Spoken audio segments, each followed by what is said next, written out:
We have wild and crazy bids on some rookies. We have the Reds throwing a no-hitter and losing the game. All coming up next on the RotoWire Fantasy Baseball Podcast.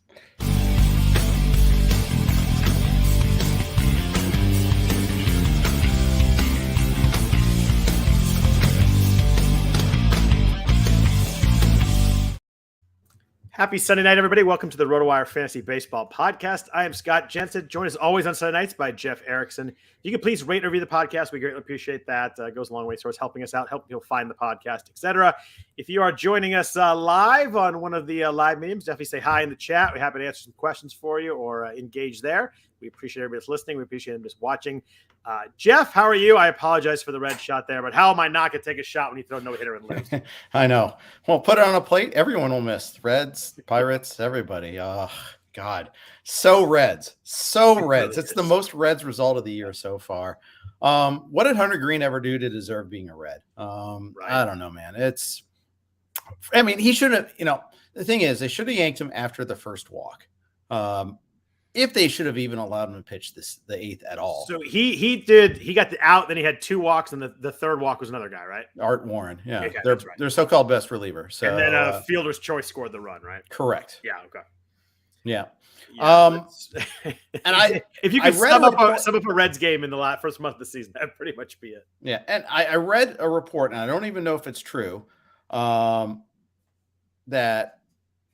I didn't, because I didn't notice. I just didn't see right away that the Reds didn't have anybody warming up to start the eighth, which is, if true, is just insane. That's brutal. I don't think it's true, but you figure because he definitely take him out after one hit, right? Like, yeah, I think after I would have taken him out after the first walk. I just really would. I mean, he threw 118 pitches, and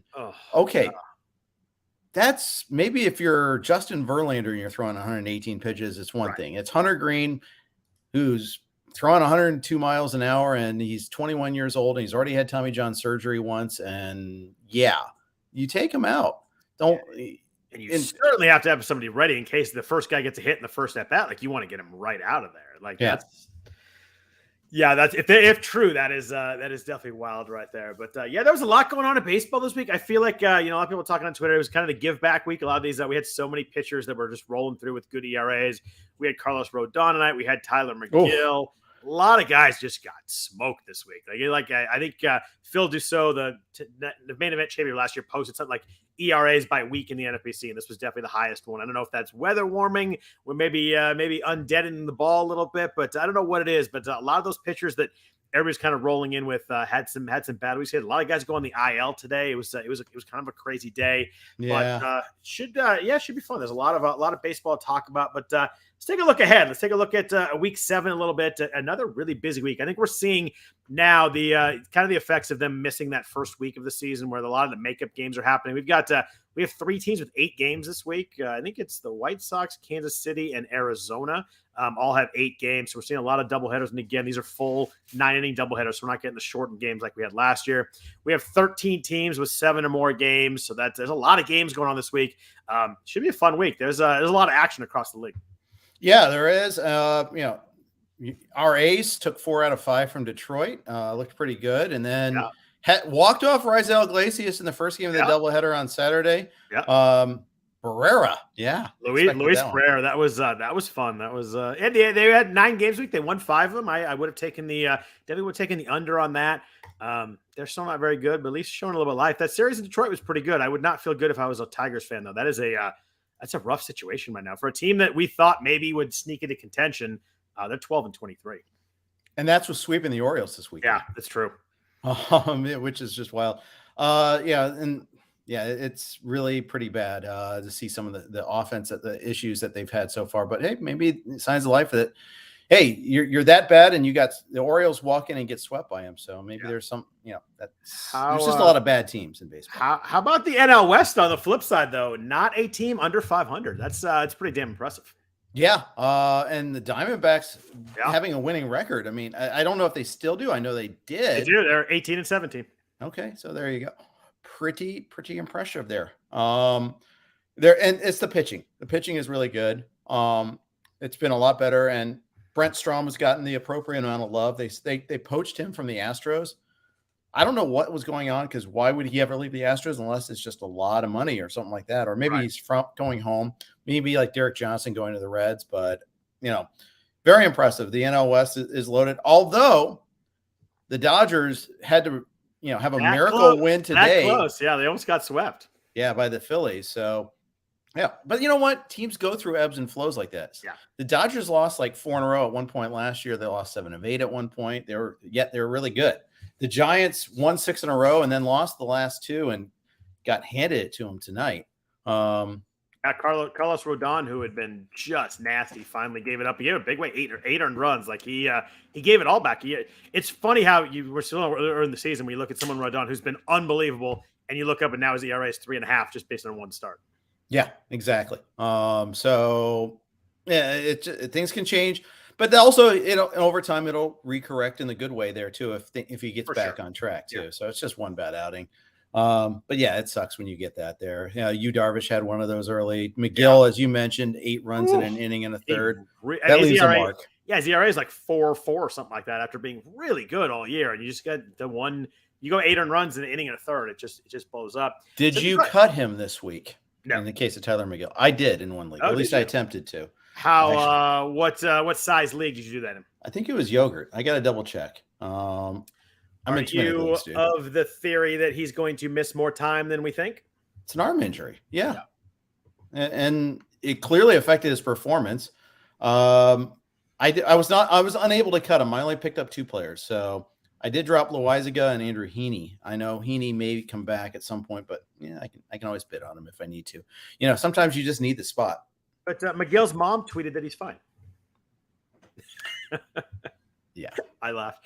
Yeah, I mean, I read the news and I was positive enough that I was going to give him a week. I think I'm a big fan of his though. I want to see. I'm going to give him a week and see what we're looking at here. So I was in the spot where I needed to cut him. I have him in both my online championships. So I was kind of easily able to get somebody get into lineups there. But I'm not going to give it too long. But I'm going to give it another week here. See if we get some news. It sounds like he's going to be shut down for throwing for a few days, and then kind of reevaluate. If they're like, we're giving another 2 weeks, then maybe I think about it. But for the moment, I'm keeping. But definitely on watch, I would say. Yeah, that's right. I was an online championship, and in Scarf is where I have McGill, and was not able to cut him in any of those things. So I know people are waiting with bated breath on that, but they were. Yeah, McGill and Luzardo, Jesus Luzardo, both these are big velocity gainers that went down with arm injuries, and that's always something I'm worried about. And Luzardo is the dreaded forearm strain that usually never leads to anything good, and it's like. It sounded like I think Craig Mish, who is really good with the Marlins stuff, like he's really an insider there, tweeted that he didn't think it was that bad. But I don't have him in any FBC leagues. I probably would have thought about it, but maybe would have held on for a week. So I didn't have to make the decision. So I can't really speak to it. But forearm strains, we've seen it 9 million times, usually don't end up very well. No, they do not. And I'm double checking to see if I've got them in any of those. I don't have them in any of the NFBC platform leagues either. So I don't think I have. I think I have Luzardo. I might have in one like Yahoo League. That's it. But someone was asking in the chat as we're talking about guys who are struggling or had a rough week. Marcus Semien. We talked about him a little bit last week, but another week with no home runs. Like it's crazy that we're at the point. I mean, I know we're still early. We talk about getting things move up and down, but we're still May 15th, and Semien's at 154 with no home runs. Like it's crazy. He's striking out less too, so that's not a problem. But he's just hitting. He's not hitting the ball hard. He's swinging and missing more. Hard hit rate is at 27%. Like that's among the the kind of guys who steal bases and do nothing else. Kind of some of these rabbits that don't hit the ball hard. 27% is really low. Yeah. It's not like he's getting robbed by the. I think it was Rasball that called it the wet paper bag ball. I did like that. It's a good alternative to Happy Fun Ball right there.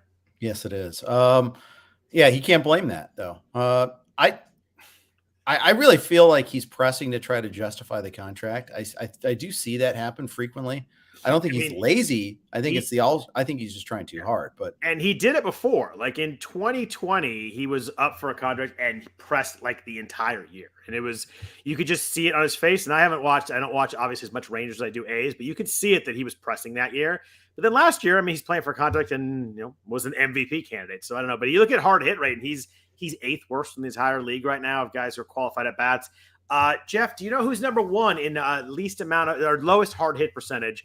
Kind of funny because there's a lot of talk about him in the offseason, and I told people not to draft him, so I feel good about this one. This got to be Victor Robles then. Well, he's always bad at this. No, Tony Kemp, 14%.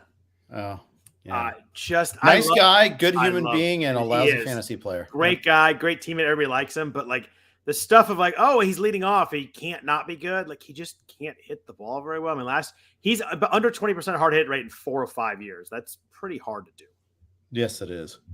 But nice guy. I get it, but it's been really rough. I'm seeing him cut in a lot of 15 teamers. But looking ahead at week 7, there are some teams with some really good schedules. We have the Rockies that are home all week, and it seems like at least over the weekend, Coors Field was a little bit back to being Coors Field. The Rockies and Royals had some wild games. Today was another one. Rockies were down 6-0, scored 7 runs. Then Daniel Bard, who's been great, finally gave it up in the 9th. But it's been a little bit of old school Coors this weekend. There was a 14-11 game. The Rockies have they host the Giants and the Mets. They're facing 4 righties and 2 lefties. I just saw some, and I kind of was in on some Sam Hilliard love. You know, he's facing 4 righties this week, but it seems like maybe we're getting a little bit of a Coors offense back. Yeah. Is it? The conspiracy theorist in me thinks that MLB quietly slipped back some of the old balls and didn't tell anybody, which is something they would totally do. It's funny because like some games it looked like, I forget who it was, but someone had a home run.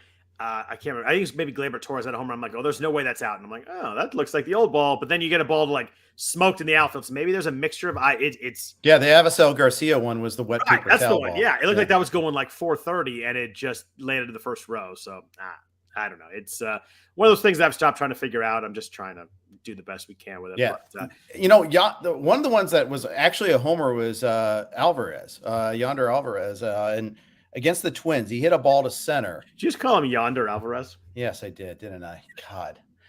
All right. Somewhere Yonder Alonso is fired up that you still think about him. Jordan Alvarez, professional podcaster that I am, hit a ball to center field. It did go out, cleared the fence, but every beat writer was like, dude, that should have gone 450, and it barely cleared. And I was watching that game and he hit that, and I'm like, oh, that's gone. And I was like, oh, I can't believe that barely cleared the fence with a guy who's a massive, top 10 probably in pure power. And it was like, I couldn't believe it didn't go further. Yeah. Yeah. And I mean, he's got 11 homers. He's fine, but still, it just illustrates that there's still some improvement still left. He rakes, by the way. I love Jordan. Oh, it's so fun. We both have him in our Vegas mains.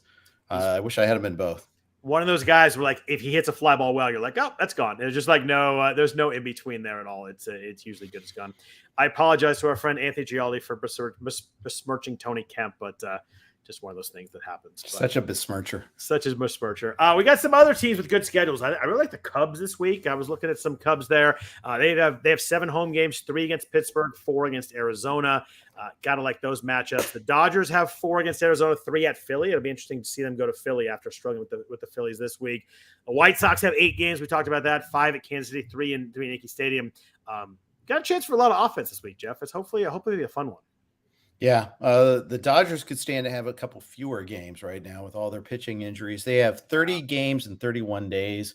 Oof. And they're losing Kershaw was just a big blow to them. I mean, the risk came with the territory. That's why you got a 1-year deal, but hate seeing it anyhow. It's just bad for the game when it happens. But yeah, they're pressed right now. The kid they started today didn't do so hot, and they're going to be up against it for a while. Do you have any concerns about Buehler or Julio Urias at the moment? Off a couple of starts. My better of the 2 main event teams has Urias, and he and Eric Lauer were just having a contest who could give up more homers. Yeah. And I think Urias won, but I did not expect it. But then again, Philly's lineup rakes. It does. When everybody's healthy and everybody's on, as they were this weekend, and it was really hot this weekend in LA too. Yeah. The ball's going to fly.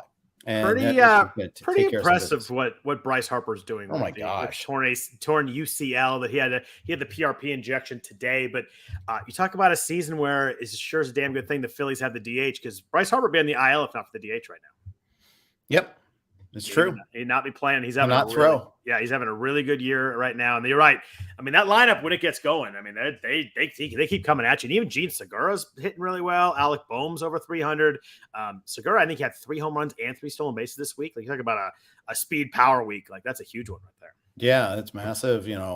If they can get everyone rolling at the same time, it's just crazy. Like Real Muto really hasn't even gotten on track yet. Yeah, that's a good point. And, but Hoskins has had his moments.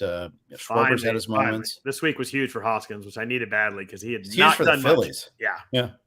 Yeah, he just makes their lineup so much longer when he's hitting well. Like they go like 6 or 7 deep now, whereas they were kind of 4 or 5, and it's they're a team that as if you get in the summer here in pitching matchups, like they're a team that I'm not going to want a piece of throwing my starters against.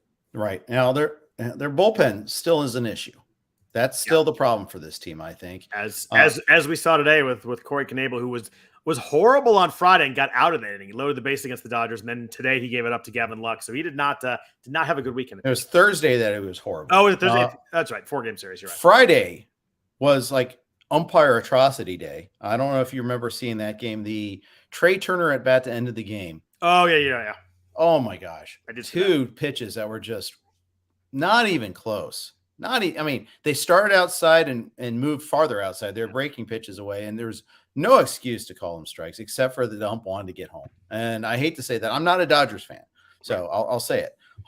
It was an atrocity, and it changed. And then he grounded out to end the game on a pitch that was even farther out because he had to swing. Right. And fully changes that bats, and it's funny because sometimes you see like stuff online like I can't believe they call this a strike or a ball, and you're like, oh, it's close enough. But then you get some plays where you're just like, not even close. Yeah. Sometimes you can explain it like, oh, like tonight, Yachty stole a strike. Okay, fine. Yeah. It happens. This was, Real Muto even was like, oh, okay, I guess, or something like that. You could tell he stole it, but he didn't really steal it. It was obviously a ball. Yeah, no, I hear you there. There's been a few of those so far this year. Mm-hmm. A couple of the good schedules before we move on to FAAB. The Mets I like this week. They're 4 against St. Louis, then 3 in Coors Field. Mm-hmm. The Astros, who are just a machine right now. They're a really, really good team. Justin Verlander might be the best pitcher in baseball at the moment. They are 3 at Boston, 4 against Texas. Got to really like that for Astros bats this week too. Yeah, and the Astros arms are just rolling right now. Christian Javier got hit around. He was the one guy that got hit this weekend. He was pretty bad, but Verlander's great. Luis Garcia is just rolling right now. I like Luis Garcia a lot. Urquidy, Urquidy's kind of a weak link. He pitched well, but then got rained out. He only pitched 3 innings last time because of the rain in Minnesota, but they need to get him on track. Framber Valdez is not allowing any hard contact. It's a really strong rotation. Jake Odorizzi has given up 1 run his last 18 innings too. Yeah. Well, interesting. What's going on? 3 games at Boston to start the week, and Boston's woken up at the plate. So we'll see what happens.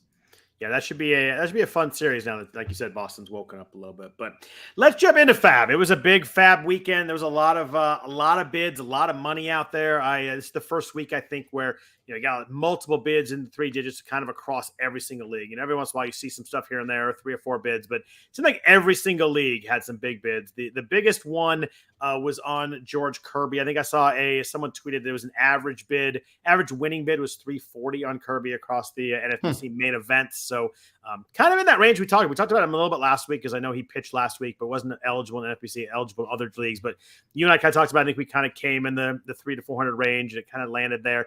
He didn't pitch great this week. He only had 1 strikeout to start, but still looked pretty good, was throwing hard. Nuts. He only had 1 walk too. So he threw 60 of 89 pitches for strikes. Yeah. And he only had 7 swing and misses. I think that's just because he was facing the Mets. Yeah, I think they're just saying because if we had like another, an 8 strikeout game, I think the prices would have gone even higher. So maybe it kept it in a little bit of a range.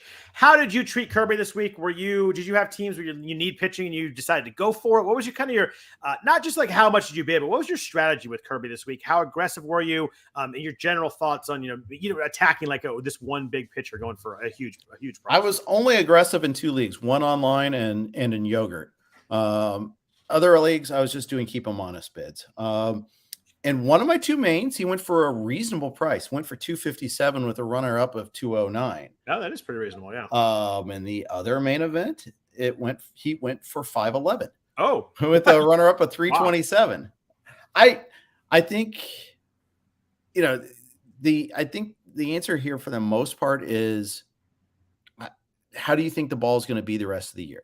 Because if you think the ball is going to be the deader ball for the rest of the year, then you don't really want to go crazy spending on Kirby, because you can find Jose Quintana with 2 good starts like he did last week. Or, 2 weeks ago, Eric Fede had 2 great weeks, two good starts. Jake Odorizzi, we just talked about, had 2 shutouts last week and people picked him up. So it's how do you feel about Kirby in terms of like innings pitched, in terms of actually, do you think there'll be really good innings? Because my biggest concern was how much he's going to throw. Like, I just don't know. He's thrown, 34 2/3 so far across AA in the majors so far this year. Like, does he get up to 100? Like, I can't imagine him going much higher than that. He threw, 67 and 2/3 last year in 2021. Right. Obviously, he didn't pitch in 2020, at least in terms of, on our screens or on our stat boards. I just wonder if we're looking at a cap of 100, and then I felt like it was a little bit tougher to bid the $400 on him. I was definitely in on him. I'd like to get him where I needed pitching. I think I was in the high 100s, low 200s, which was, like you said, to keep him honest, but I probably wasn't going to get him. But I wanted to be in on it. I was a little bit worried about the innings. I think that I would probably, if I could go deep and heavy on someone, I think it'd be Max Meyer over Kirby. When he comes up. I mean, the thing is, you get Kirby now. Yeah. And you're right. We could be longer on Meyer. I don't think we're that long on Meyer. I mean, he might come up this week now that, Luzardo's out of the rotation, but it seems like they're going with Cody Petit at least up right now. But they also have Edward Cabrera though too. So that's true. It's not a given that it's Meyer. I think it should be. Keep in mind too, the Marlins schedule. They play 6 this week. The following week they play 5. So they may not even need to bother then. That's kind of what I'm thinking. That's why they're kind of, maybe they're Eliezer Hernandez really could go now. I don't know if it's funny, like you, I tried to drop Eliezer. I don't know if I did in the minute. I had 8 conditionals. I think I might not have ended up dropping him. It's a pretty big waterfall you got there. I had a big waterfall, and he was my second drop. I want to drop him and Mitch Keller. Oh, I did drop him. I got Felix Bautista, it looks like, for a little closer spec. So in terms to your question, though, about how many innings Kirby throws, now, do they restrict him by going 6-man rotation, or do they restrict him by having him throw fewer innings? Do they skip him when they have off days? I mean, I wonder how they treat it. The Mariners are in a position where they're playing catch up a little bit, because the Astros look great and the Angels don't look like they're going away anytime soon either. I know there's expanded playoffs, but it's not that far expanded. There's no time like the present for the Mariners. They had such a bad 10 days prior to this weekend against the Mets that I don't think they can afford to be too judicious in terms of resting Kirby. I don't know. That's just me, and it's not like Chris Flexen's throwing a ton of great innings right now either. Yeah.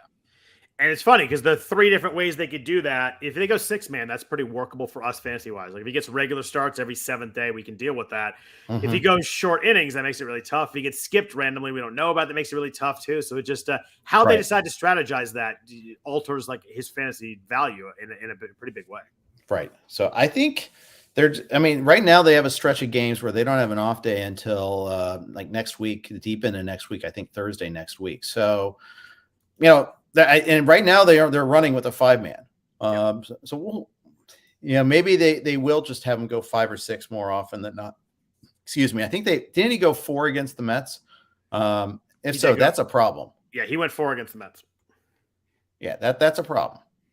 It is, because it makes it really hard to. I mean, obviously, wins are one of the 4 starting pitcher stats. And if he goes 4, you can't ever get any of those. Yeah, I mean, he only gave up 3 hits. Like we talked about, and he threw 89 pitches. Yeah. So I mean, that's the thing. It's not like they were 60 pitches and you're out like the Tigers last year. Yeah. He threw 6 innings the first start out. So I think that they've been okay with that. You're right. The pitch count was just elevated in that one, but. The bids were crazy. They were high. I think that he's at Boston this week, which should be an interesting and fun start. You mentioned the Boston offense waking up a little bit. Second prize seemed to be Kyle Bradish in Baltimore off the really good start this week. He looked really good this week, and he was throwing hard. There were a lot of clips of him, really spotting his fastball, throwing really hard. It was against St. Louis. Lewis. He had 11 strikeouts across 7 innings. Were you in on Bradish? What'd you do on this one? Because you felt like he was if you didn't get Kirby, maybe you dropped into Bradish. He was rostered in a lot of 15 teamers and most of the 12 teamers. He was available. I was not in on Bradish. Maybe I should have been. I saw it when you put his name on the outline. I was like, Oriole starter. Yeah. Although Oriole starter's been pretty good this year. Yeah, I know they have, but I mean, how many wins are you still getting out of that? Not many. He is getting Ks. I will grant you that. Maybe I should have been more in on him than I was. And has a history of getting Ks. He was a 27% strikeout guy in 2019 in single A. Yeah. And last year he pitched triple A through 86 innings, 28% strikeout rate too. The walks are a little bit high there. They're down this year. Obviously, it's only 32 innings, but I just saw strikeout upside. I saw the swinging strike rate was like over 11% in the minors. He had 11 strikeouts against the Cardinals. I thought he had a little bit of upside arm. I was actually outbid. I went aggressive. I thought I was going to outbid on Kirby and get Bradish, and I was going to be okay with that. I went 112, I think, in the main event. I actually got outbid on that. So even when I go aggressive, I seem to get outbid, Jeff. Yeah, well, hey, what? You're in the wrong league then. Funny thing is, like, Bradish was picked up long ago, or not long ago, but the week before in both of my mains. Yeah. So he wasn't even available. He was like 70% rostered going into 15 teamers. Yeah. So that's why I really wasn't on him, I guess. But no, I wasn't on him anyhow. I didn't get to watch that start against the Cardinals. I wish I would have. Maybe I would have been a little bit more excited about him. The big second, starting pitching wise, in one of my leagues, Kyle Hendricks was dropped and picked up, obviously, for $77 by Matty Wood. So another guy I was trying to find to see if he was available was Jeffrey Springs. He was available. I didn't get him, at least in the 2 mains. I did get him in, I think, in a secondary league. But the thing about Springs is just depth. How deep is he going to go into games? But there's an opportunity here with the Rays, and if they're working on building him up, he could be this year's Rasmussen.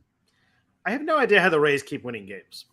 They do, though. They run prevention. Every time, and you look, you're like, oh, they don't look that great. Their run differential's -1 right now.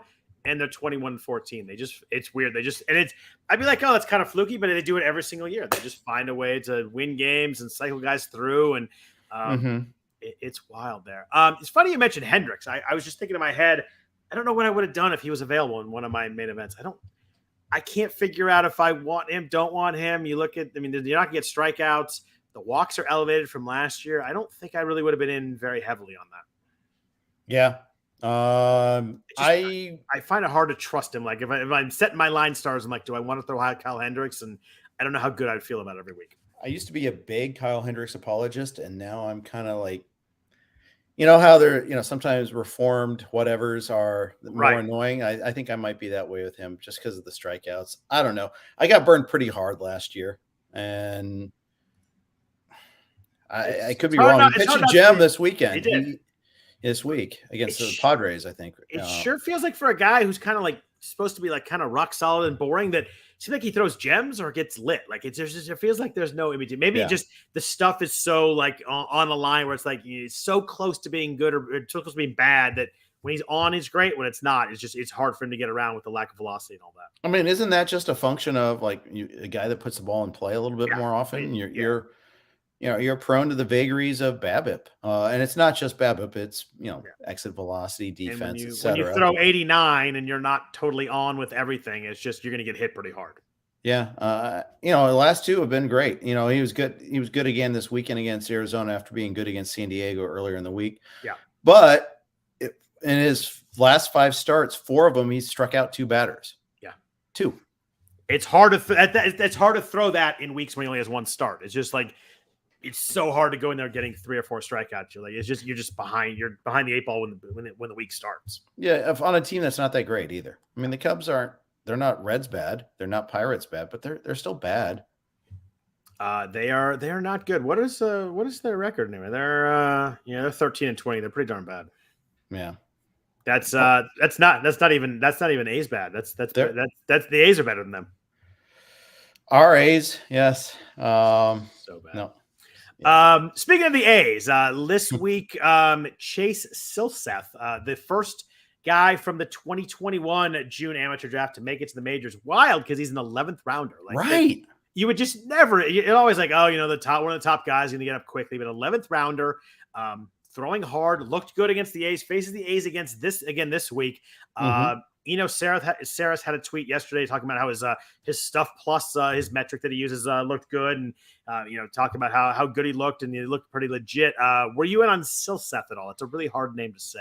Yeah, I was. I got him in AL only Tout Wars. Oh, that's probably a good league to get him in. Yeah, especially because he gets started against our A's this week, and I kind of view him as a disposable pitcher. I'm going to use him this week. We'll see how it goes. I'm not going to get too married to him, but because the following week he gets Toronto. Now Toronto is in a bad way right now. They've been slumping for almost 2 weeks. The offense has been rough, but I'm not buying that being their level. That's the problem. Nor am I. Nor do I want to throw a rookie in his third start ever against that offense. Correct. Yeah. Correct. But yes, I am intrigued with him this week, and then we'll move on from there. Some of the guys out there in deeper leagues who have 2 starts, we've got. Speaking of in Oakland, we have our boy Zach Logie. I don't even know how to say his name. That's terrible. He was one of the guys that they traded for in the offseason. He's 26, pitched really well in his first start. Wade Miley, an old friend of yours from the Reds days, he has a 2 starts this week. I wasn't interested, and then I looked, and it's Pittsburgh and Arizona. It's tough to get too much better than that on paper. Were you in any of the 2 start guys this week, either Logie or Miley or anybody else that piqued your interest that has 2 starts this week? I just want to be able to say Logue. Is it Logue? I don't know. I'm just saying that. He's on the A's, and I was watching that game, but I just never paid attention to what the A's announcers were calling him. But he's got Minnesota and at LA. Minnesota is kind of workable. At LA scares the crap out of me. Yeah, I don't really want to touch that. I actually was in on Miley. Taylor Ward hasn't made an out in 3 months, so it's always troubling when you got to deal with Taylor Ward and all the lesser guys in his team like Mike Trout and Shohei Ohtani. Classic tactical error to load the bases for Taylor Ward. So I just the guy is raking. I can't make fun of Joe Madden for saying he's how good he is anymore because the guy's been awesome. Yeah, I was in on Miley, but man, that line from his first game was scary. 5 walks, 1 K. He always scares me. And I looked at the matchups. I'm like, okay, maybe. And then I couldn't get there. I couldn't find myself stomach doing it. I think I got him in Scarf. I know it's Pittsburgh and I know it's Arizona. I know they're both home starts, but I I couldn't quite get there, and I may regret it. He was really good. He was really good last year, right? Was that last year with the Reds? He was good. Yeah, he was their highest WAR pitcher. Oh, might say more about the Reds than does about me. But he had 3.37 ERA, so let's not. I mean, he was good in that. The WHIP was 1.33, so that's the Reds non-tendered him though. By the way, non-tendered. They didn't want to pay even the $1 million thing to not pick up his option. They non-tendered him. Anyway. Oh, Reds. Last guy I want to ask you about, Yusei Kikuchi was available in about more than half of the 12-teamers in the FBC. He's 47% rostered there. Someone who started out the year rough has turned it around a little bit. His last couple starts, he has 7 strikeouts in each of those across 11 and 3rd innings, only 3 earned runs. Are you back in on Kikuchi? I know you and I both liked him last year, and it got a little ugly later in the year and started out the year gross, but last couple starts have been good. Are you buying any of this? Toronto has figured out what they need to do with him. Not necessarily. 17 walks in 26 innings is pretty gnarly. Not been great there. But I held him where I had him. I have one of them's AL Towers. What am I going to do? So I just rolled with them. But I think in a 15-teamer, I use them. In a 12-teamer, I'm still I don't know. I'm a little wary. I mean, the Ks are there, but he's just not going deep into games. 6 starts, 26 innings. He has home Seattle and home Cincinnati. So I do have him at 12, and I'm going to throw it and see what happens. Yeah, I think if you have him, you throw him. Yeah, I think so too. What about relievers this week? There was not a jump in your face. You need to pick this guy up right away. But are you worried about Aroldis Chapman in New York? Clay Holmes has been really good. Chapman blew a game. I think that was on Friday, or I think it was on Friday. The Yankees have been very, very loyal to Chapman, even when he struggled. They keep throwing him out there. Do you think that's shifting at all? Clay Holmes has 17 strikeouts and 2 walks across his 17 innings. Has been very good. 26% strikeout rate, 3% walk rate, 15% swing strike rate. Do you think we're going to see a changing of the guard in the closer job in New York? I do not, and yet I was still in on Holmes because I Yeah. think he's just damn good. Yeah, I agree. By the way, Chapman, I think it was Saturday, and it was a tie game, so he didn't really blow a lead. He got the loss though, and then that one there that was the game where Liam Hendricks came in. They tried to get him to get another 5-out save, which just isn't working this year. It has worked in the past, but it worked really well in the 8th, and then the 9th was not so good. Yeah. But I'm not worried about Chapman because I'm actually rooting against him. So worried is not the word I'd use. Fair enough. How do you really feel? Cheerleading that. Yeah. I think the fact that how loyal the Yankees are is the biggest key here. I think they're going to keep them that. But I mean, you look, it's only 11 and 2/3 innings, but I mean, his strikeout rate is down 16%. Yep. His walk rate is 17%. Like I was fading him this year. Yeah, I was too. His swing and strike rate's down 4.5%. The only reason I didn't draft him anywhere, so I clearly was fading him too. But I just think the Yankees are so loyal to him. But it feels like there is enough here that I'm actually worried. I mean, even last year where he struggled with the walks and all that, his strikeout rate was 40% last year. I mean, that's still crazy elite. It's 23% right now. If you're going to walk guys and not strike guys out, it suddenly gets a little sketchy pretty quick. Yeah, and he went through some crazy periods last year where he's unusable. Yeah. It's also his last year. This is the last year of his contract at least. So loyalty might not be as strong. There might be less reason to be loyal. Yankees are obviously a good team, but every game matters. They can't. The expanded playoffs, blah blah blah. Sure, but this is a team that's also been losing in the playoffs, and part of that is that last year they're in the one game wild card. They can't afford that. They want to be winning the AL East, getting that home field. So I think that they're going to pull out all the stops when it becomes necessary. So yes, I was in on the bidding on Holmes, but I didn't get him. I mean, I actually have him in one league in the main, but he's been on my bench the last couple of weeks. He'll probably be active this week. We have him in one of our two mains.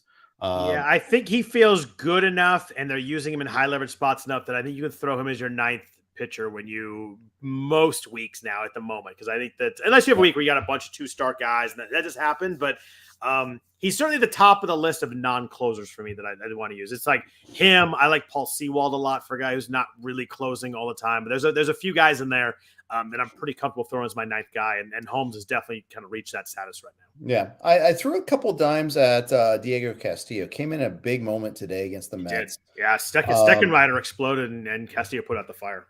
But Castillo got raked earlier in the week by the Phillies, so it's not like he's totally free and clear. But this is also the team where Scott Barlow is our only closer. We have Clay Holmes in that league. We're doing well, but we have 5 saves this year, including the one from Barlow today.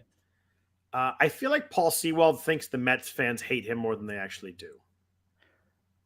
I haven't been following that saga. He's really upset. They actually, I think it's not the fans. I think it's front. I guess they cut him or gave up on him.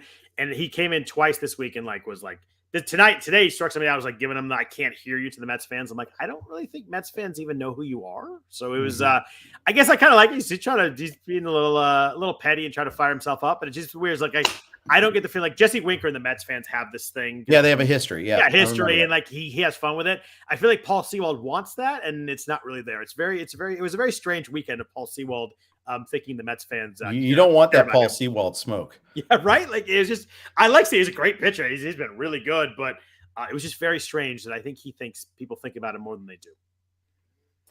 I don't know. I can't speak from either of the Mets fans or Sewald's perspective, and I hadn't noticed that actually, to be honest with you. So I missed that moment. So was there anybody else reliever wise we're looking at? Like Felix Bautista got a couple saves this week when Jorge Lopez is out, but he's back now. Rowan Wick got a couple saves this week. He's been pitching really well too. I think he kind of besmirched Rowan Wick a little bit in the offseason. Like, how good is he? Is he actually to close? But Rowan Wick's ERA is 1.42, strikeout rate of 30%. Obviously, David Robertson's on the COVID IL. He played catch, I think I read yesterday, so probably pretty close to getting back. Mm-hmm. Were you in on any of the relievers? It felt like it was a week where there weren't a lot of closer or even closer specs to really spend some money on. You're right. I did get Wick in one league. I just take guys that maybe even give me a save or two. Yeah. I just thought it was interesting. It was Wick and not Givens.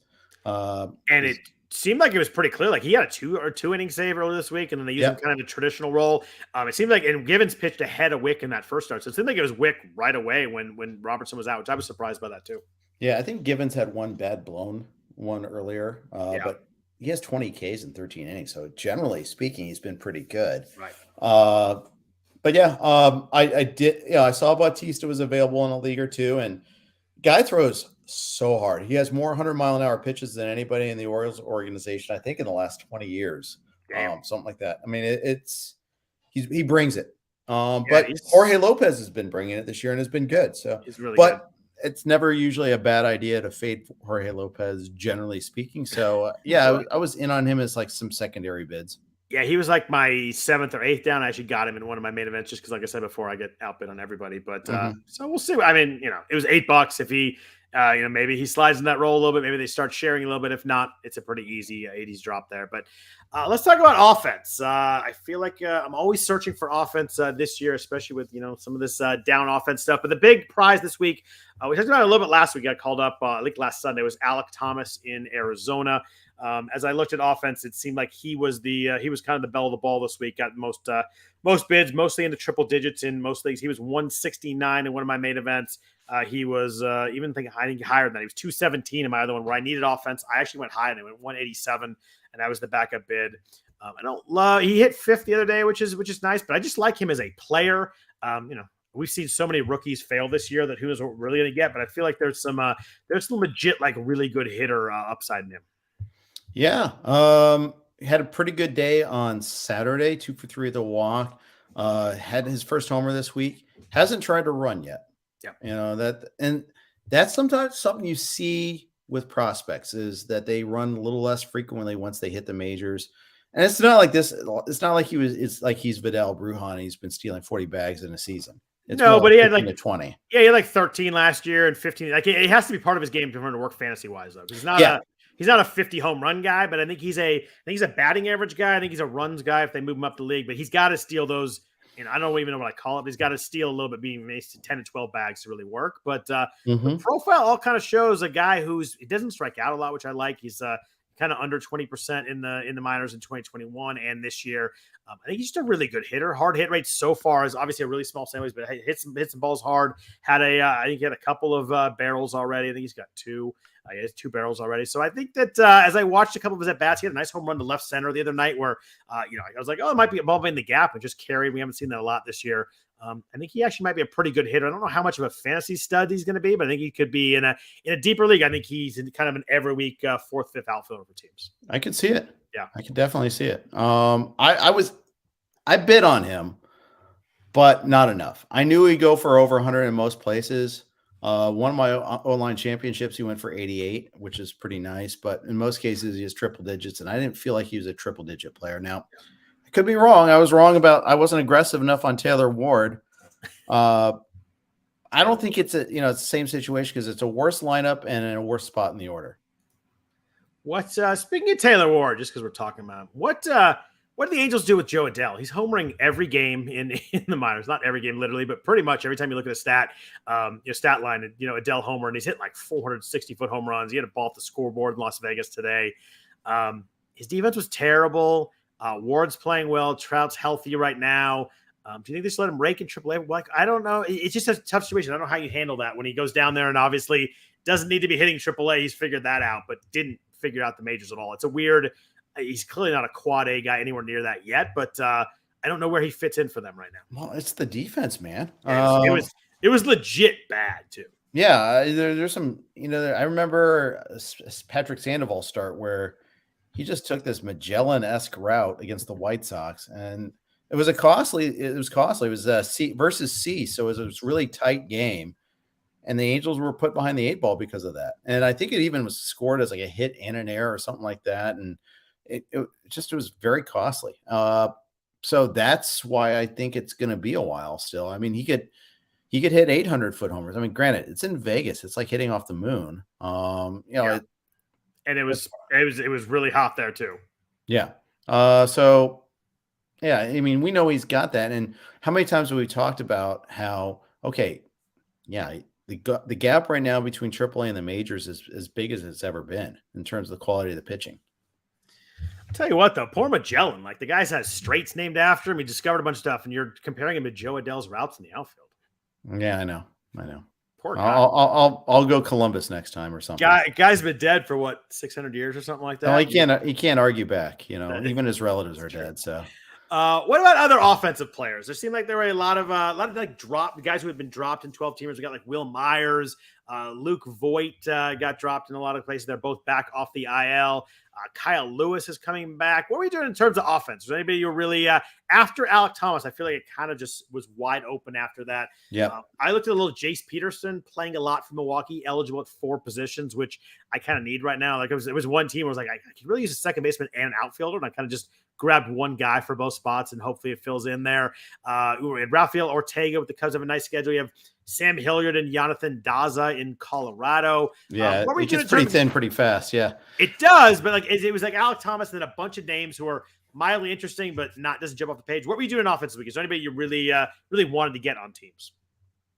No, I were in on Will Myers, but I was okay if we didn't. Yeah. We were like 39 or 19, something like that. He had a really good weekend, but he was really bad. He really bad before he got hurt. I'm usually a Will Myers guy. Kept him in the main event. I didn't drop him, so I would really like him to be good. But it was just one good weekend, and he was really bad before he got hurt. I also picked up Travis Demeret. All right. In one of my two mains. So we'll see how that works. He's getting a lot of playing time. He's got a little something here, a little something there.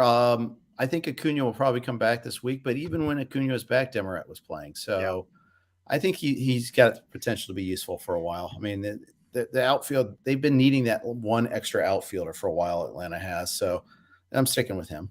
Yeah, I mean, he had 21 home runs in AAA last year in only 81 games. I remember a couple weeks ago when he hit that inside the park home run and got a little bit of attention. And I looked at him and I was surprised. I didn't know he was quite the power guy. He's 27, has been in the minors for a while, but there's a lot of pop in that bat. If he can kind of get some playing time, I do like that as an ad. He hit a ball earlier this week that was ball go far. It was a no doubter. I remember that.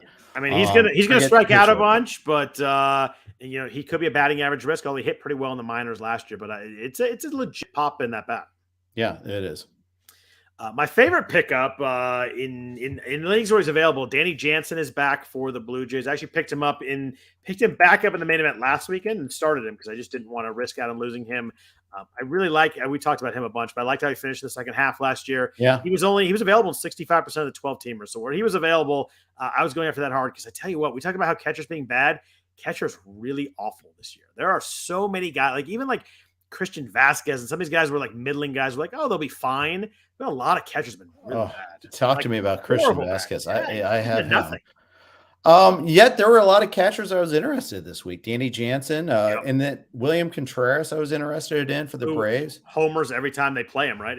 And he's playing. He played DH on Saturday. And there was a report on the broadcast that he's going to do more DH and maybe some outfield even too. And then finally, our ace, Christian Bethancourt, played first base today. Has 2 stolen bases so far on the season. Is that something you might be interested in? I picked him up 2 weeks ago when he was kind of starting to get more at bats, and then I ended up dropping because he had a bad week. But I mean, he's a former like top 100 prospect, right? Like when he was with Atlanta, like he was a pretty big prospect, and then hasn't really done much with it. But they dabbled in pitching for a while, and you look at hard contact so far. It's only 68 plate appearances, but 48%, 12% barrel rate. There's been a little bit of flash here, and I like that as a pickup, especially with the catcher eligibility. If he can get some time, Seth Brown has not done a lot, and if he can kind of maybe share some time at first base there, as a guy who's catcher eligible, and it's really tough to find him. He might be kind of interesting. Yeah. No, I said I was interested in him. I didn't get him. That's the problem. But in AL Tout Wars, he went for like $69. I was like, what? I was in. That's $100. That's $100 budget, right? No. It's $1,000. Oh, okay. For some reason, I thought 100 in my head. No, labor is 100. Okay. That would be insane. Since we're talking catchers, Anthony Gialdi in the chat, Red's question for you. Tyler Stevenson needs a DH mostly. He's a superstar. How do you feel about that? Well, and Jeff Brantley channeled that a little bit. So that the genesis for that comment is Saturday took a ball off his mask and had to leave, got dinged up. And that's had a concussion earlier this season. Like third kind of headshot this year, right? Yeah, and he's fine. He cleared concussion protocol, but earlier this year, he had the collision at home plate against the Padres and was put on the IL because of that. And he was out. It was legit out. It wasn't just like a couple of days.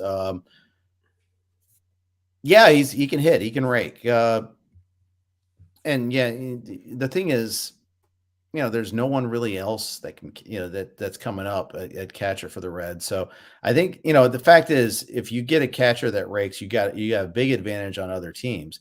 However, the Reds have 17 other holes. So, and Votto's still out right now, which is tough. Is he back like later this week? Probably. It sounds I haven't heard a thing about him. He was playing. He was in a rehab. He's rehab. You saw the pictures in Louisville. Did you see those? I did not see that actually. He was. It was Doctor Strange night, so he was wearing a Doctor Strange jersey. Of course he was. But he is hitting. So he was hit yesterday in Louisville. I saw a quote from They'll probably be back. Yeah. Yeah, I saw a joke of David Bell. I think it was on Friday saying he's going to go rehab time. They hope to get him back for the Toronto series, which I think is next or is this weekend coming up. Is that right? It is this week coming up. Yes. So and the impression I got was maybe we're looking at him. Maybe I think it was kind of a combo of getting over the code, but also maybe getting some rhythm. And Votto was obviously so bad. Maybe they give him. They only played 2 games against Cleveland, so they have 2 off days. So maybe let him just hit for 3 or 4 days down there, and then I think he's going to be up for the Toronto series. Would be my guess. Yep, and then they're back home next week for 7 against the Cubs and the Giants. So yeah, we'll see about that. I know. So that you should be coming back pretty soon. I know Senzel is also on a rehab. So we picked Senzel up in actually a league there too because hope is eternal. Yeah, I mean, at some point, I like that too. In a 15-teamer, I think that he's playable if he can just ever stay on the field. Appreciate the nice comments in the chat from David. Said thanks for the show. Thanks for doing it. We appreciate that. Good question for you, Jeff. When's Adley Rutschman coming up? Question for you, dude. I don't know. It's just it seems I'm sure there's some playing time, service time manipulation going on here. Then he was obviously hurt. In AAA so far this year, he's only hitting 222, so it's not like he's forcing his hand right now. I think it's one of those things like as soon as he gets hot, he'll probably get called up. I mean, he's only played 9 games at AAA. They kind of brought him, they did the progression, high A, double A, because he was actually legit hurt with a triceps injury. So I think it'll be first week of June. So, I was actually gonna say June 1. I think he's got 2 more weeks. Yeah, I think that's probably it. If he gets hot, then then he might push that a little bit, but you can't displace Robinson Chirinos anyway. I mean, it's just I would never think to try, Scott. I think that guy's got a 30% strikeout rate, no home runs. He's hitting 141. Like at some point, you just got to play that bat and line up whenever you can. Yeah, if you want to look at schedules, they got a big homestand this week. Yankees and Rays. Then they go on the road at Yankees at Red Sox. The question is, do you want them to debut at home? You probably do, right? For sure. I would think so. I mean, that's their cornerstone prospect. I think you do. And I actually heard earlier too that they want to bring him, Grayson Rodriguez, and DL Hall up at the same time. Kind of like he's been working with them together. They kind of like, okay, here's the next generation. So that often serves to delay it a little bit, but so I think we're looking still at June at some point in time because are the Grayson Rodriguez bids when he gets called up higher than the George Kirby bids? They should not be. As much as I like him as a prospect, the team context is worse. Yeah, I think we're at a spot too where teams have less FAAB money too, but. After this week, for sure. Yeah, 37% strikeout rate so far in AAA though. That's good. That's pretty spicy right there. And he was over 40% last year in A and AA. Like I think he's it's gonna be a lot of buzz for that. I think you're right. Maybe not be as high, just I think it's gonna be more of a function of the time of the year. People won't have his money, but I think the percentage of FAAB on him will be pretty good too. And to answer Kobe Jetty's question, Grayson versus Max, I think I go Max. Again, team context matters. We are, it's a bad way to evaluate pitchers on who's better, but we do chase wins in our game. And I think wins are going to be hard to come by in Baltimore. Yeah, every time I want to answer that, I look at the strikeout rates on Grayson Rodriguez and I get pretty excited. But I think I probably that's fair. Yeah, I go Max Meyer probably a little bit, but can I just have both of them and call it a day? Yeah, sure. We can go rookie pitcher. I haven't used any FAAB yet, so I might be able to actually get somebody at some point. Yeah, I haven't had too many big wins yet so far this year. I did win Kirby and yogurt though. So I got that going for us there. So I got that. But how much was that price? It was around $315 or so. Oh, all right. So you went pretty aggressive there. I was aggressive. I needed it. 313 runner up was 259. So yeah. Nice. That was the one. Yogurt was one spot I got. I got Alec Thomas. I got him for like one something. Oh, nice. It was, but few quick news and notes. I want to ask you about a couple players at the end. We're going to go pretty quick on those though. But most of the news notes we've actually hit. We talked about Tyler McGill. We talked about Jesus Luzardo. No real timetables yet. Both of them are a little bit like up in the air with, it's not that serious. But, and obviously both young pitchers. You mentioned the velocity gainers. I think that the teams are probably, as we get a little bit further, I think the teams are pretty conservative, both of those guys. Kind of a bummer. Those are two guys that really had broken out this first month, and it was fun. Austin Meadows went on the IL today. He's having some inner ear infection. There was a funny, he has dizziness and nausea. There's actually a funny typo on whoever the beat writer there had put instead of lightheadedness, they put lightheartedness, like he wasn't taking his inner ear infection. Didn't take it very seriously. Didn't take it seriously. Obviously, it was lightheadedness, but kind of scary there. It sounds like he wasn't playing. Then he played one game, came after one at bat. It's one of those things like they just need to figure out what's going on. But I always hate those things. There's a little if you have an injury, we know it's going to be fixed. You just never know when stuff like that's going to be fully fixed. So hopefully it's quick, because you never like to hear guys going through those kind of symptoms. Yeah, and I've heard it called vertigo now, and that's I mentioned this on the XM show, but it reminds me of Nick Kasaski. And I'm making another current reference there. I'm really good at that. Nick Kasaski was really good. He was. Yeah, his career was completely derailed. Didn't Astros Glenn Davis have that too? I think you're right. And he was a masher too. Like that in the mid '80s, that dude's hit 30 bombs, won 30 bombs, and the Astrodome was impossible. Yeah, and I'm pretty sure Sasky was actually bit by a spider, and that's what happened with him. Oh, Glenn Allen Hill would not like that. No.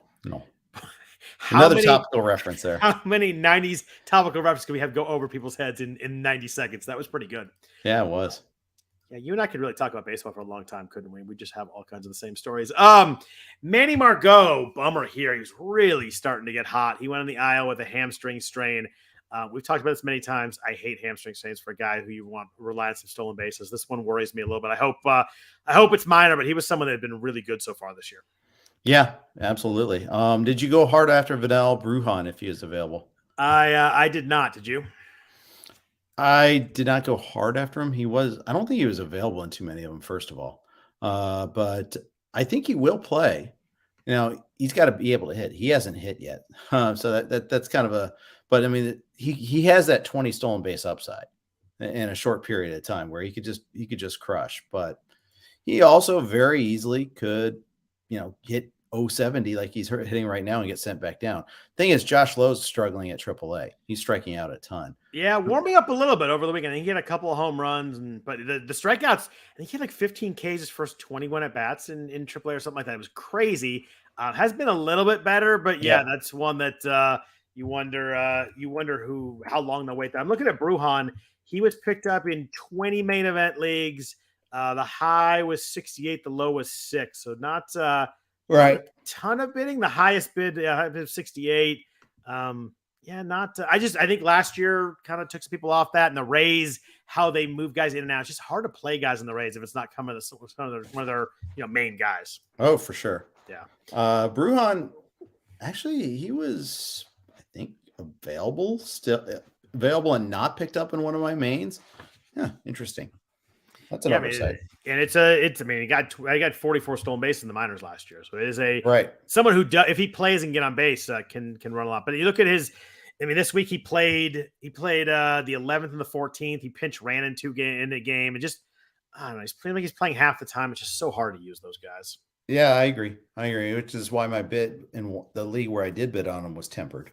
You mentioned Ronald Acuna earlier. He sat the weekend with a groin issue. They did call him day to day. It seems like they're trying to avoid him on the IL. I get the best news here is it's not his knee. I was a little bit worried there was like some leg soreness. All of a sudden, it's his groin. So at least he avoided anything to do with anything that he's had with the surgery. Yeah, but we hate these muscle injuries though. You so.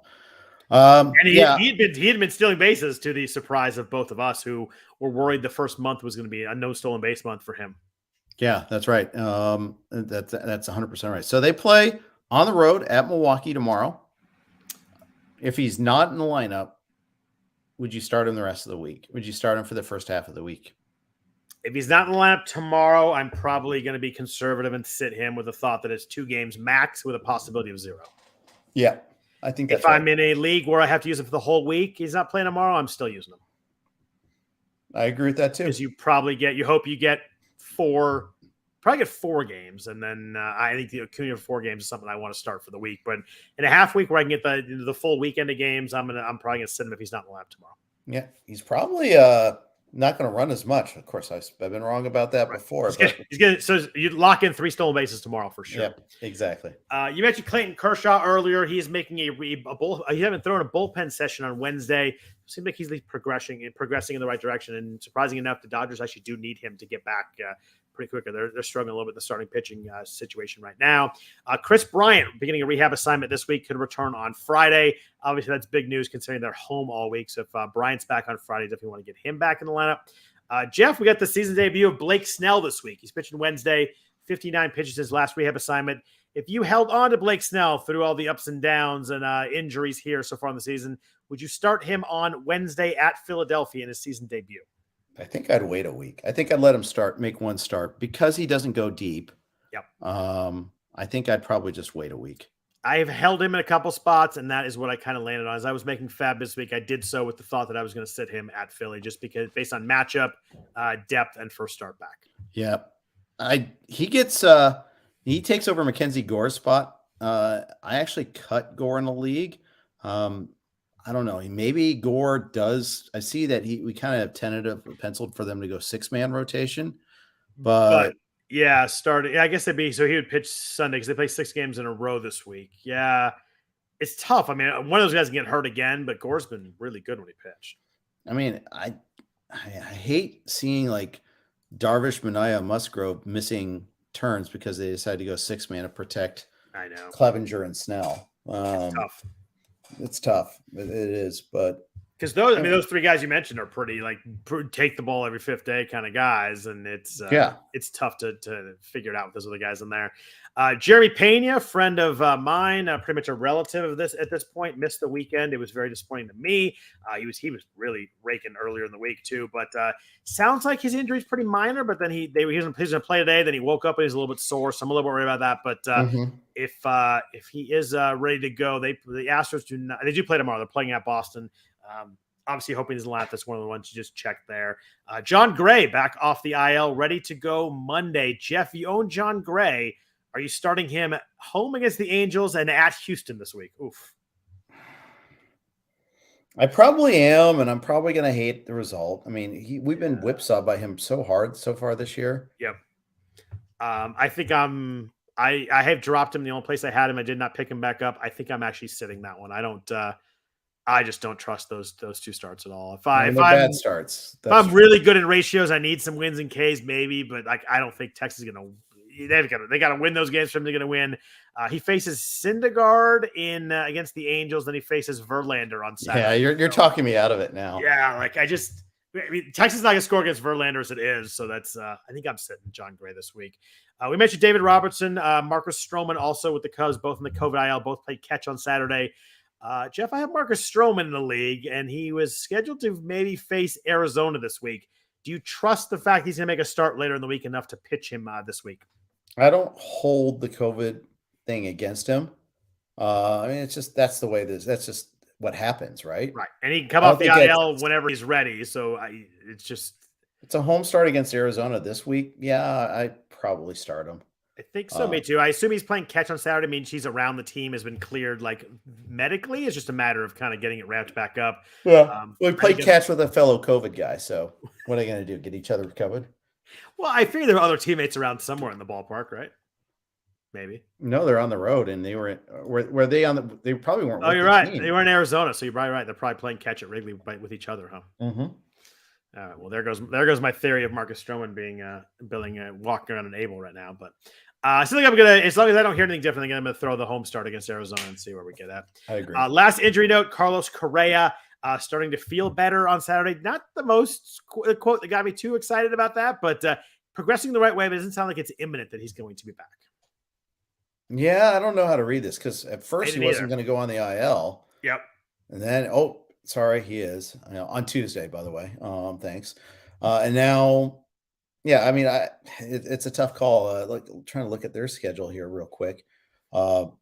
Minnesota's got 6 games at least, 3 against our A's and 3 against the Royals, all on the road.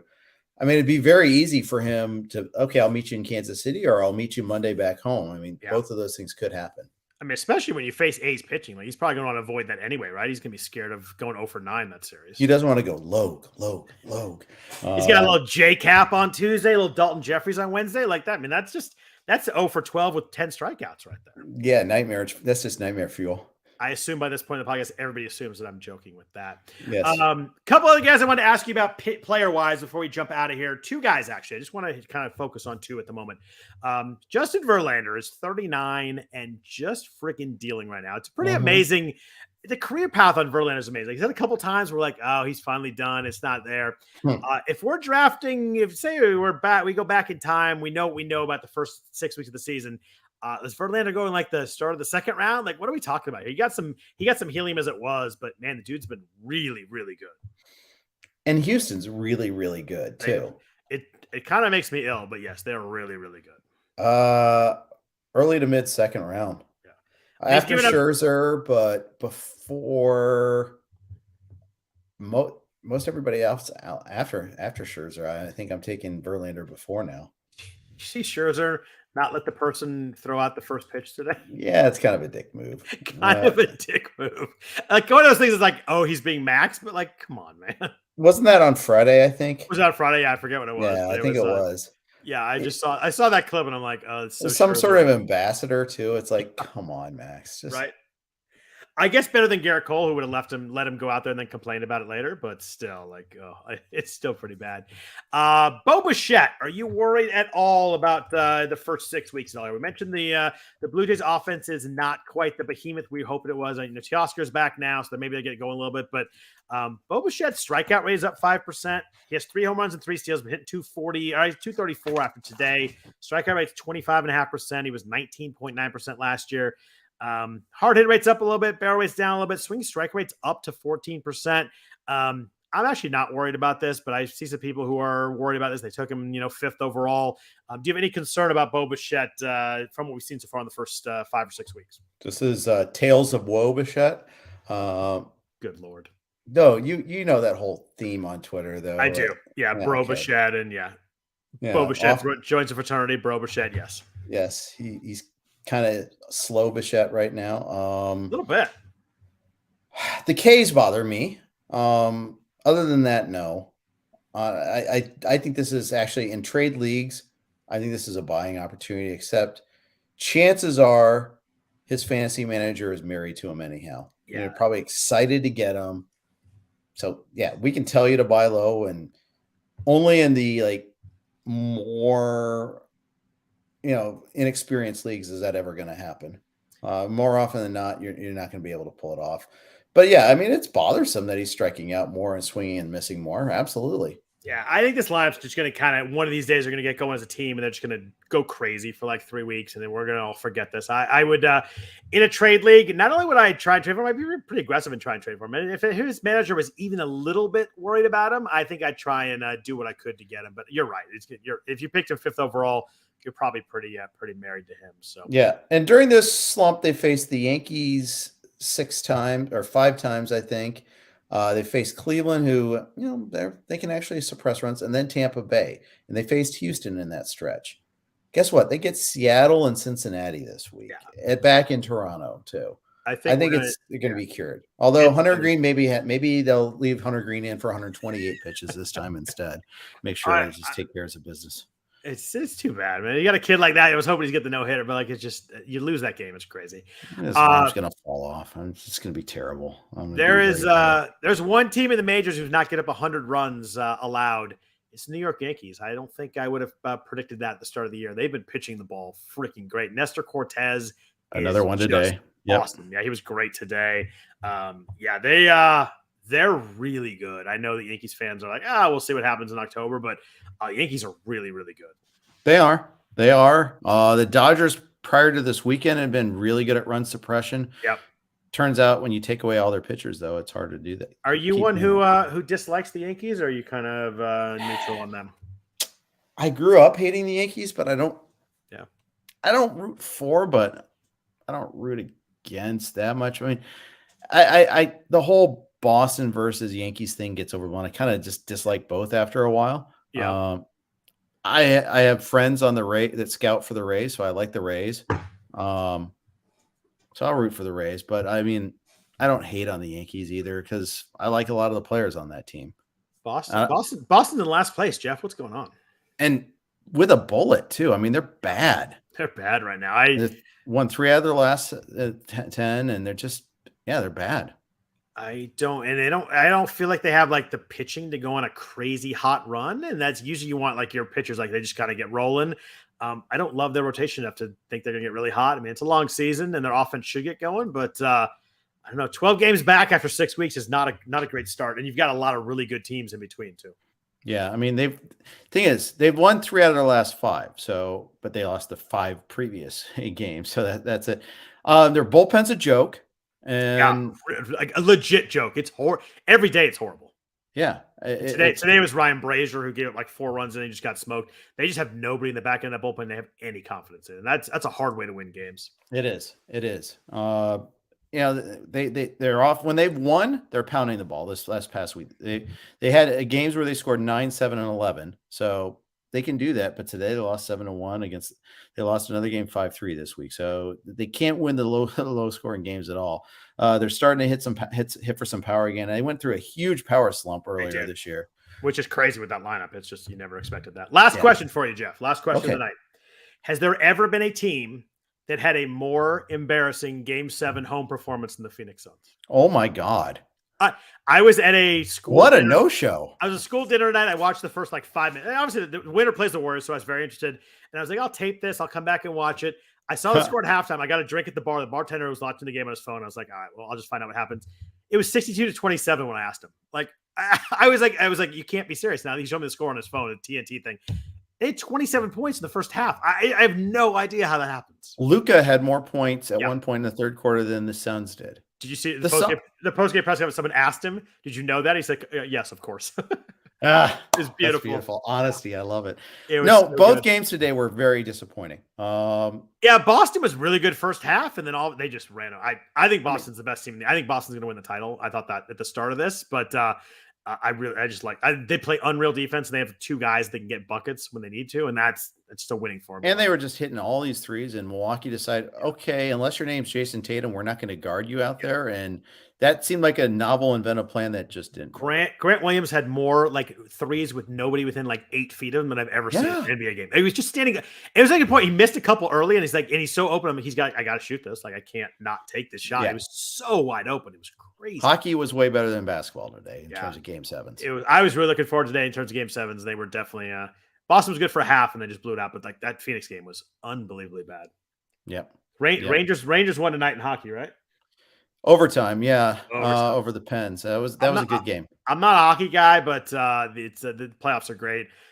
Kobe G in the chat, Mavs Celtics final. You might have to get banned from the chat from that one. I think Dallas. I actually do think Dallas is going to be tough. I think it's going to be a really fun series. I think Dallas is sneaky better than, and everybody now thinks they're good, but I kind of thought they were a sneaky weird matchup for the Warriors as it was. So I'm looking forward to it though. Yeah. Everybody's like, oh, who do you want to win? I'm like, you got to take Dallas because you want the home court advantage for the Warriors, but it should be fun. Game 6 of the Warriors series was as frustrating game as my daughter learned a lot of new words. The first 3 quarters, they were so awful with the turnovers. It drove me nuts. I actually stomped out of the room at one point, but and my daughter thought it was really funny when I was calling people names, but it was not my best parenting 2 hours of my life, but it was fun anyway. Yeah, well, at least they did eventually show up. I mean, the Sixers didn't show up. James Harden, we got to talk about this. James Harden, what an embarrassing performance. That was dog of a performance. What did he take, 1 shot in the second half or something like that? I think 2 shots in the second half, but he didn't score. Like, that's embarrassing. I mean, and he's quit on 2 other teams prior to that too. And he had series with Houston where they played the Warriors a lot, so I watched this. He would quit, like when he knew the series was over, he would quit on games. It's just a horrible trait. Like, a horrible legacy. Legacy. Yeah. That's what people think of when they think of James Harden. Not all these years where he might have been the best offensive player in the league. They think about all the times he's quit on teams, which is a pretty bad way to go. And blatantly. Yeah. I mean, like not even like sneaky about it. Like, you're right, blatantly. Yeah. And I think once you have it in you to quit, the barriers to quitting becomes lower and lower every time. So, Yeah. anyways, we'll quit talking about James Harden. Yeah. But it was bad, really bad this week. Yeah, it was. But I enjoyed all the baseball talk as always. If you want to follow Jeff on Twitter, he is at Jeff_Erickson. I am at Scott Jenstad. We're obviously talking a lot of baseball there, a little bit basketball on my feed too. I apologize for that, but we could, if you want to talk basketball, we could definitely do that there. If you could please rate or review the podcast, also that goes a long way towards helping us out. Jeff will be next Sundays. Will be back, right? Indeed. You're good. I never know what's schedule wise, but I think I'm good for next Sunday too. And again, appreciate everybody listening. Appreciate all the comments in the chat. It's really fun to see that people are watching us live and enjoying this. I know it's late on Sunday night, so we really appreciate that too. Other than that, hope everybody has a great week, and we're back at you next Sunday night. Take care.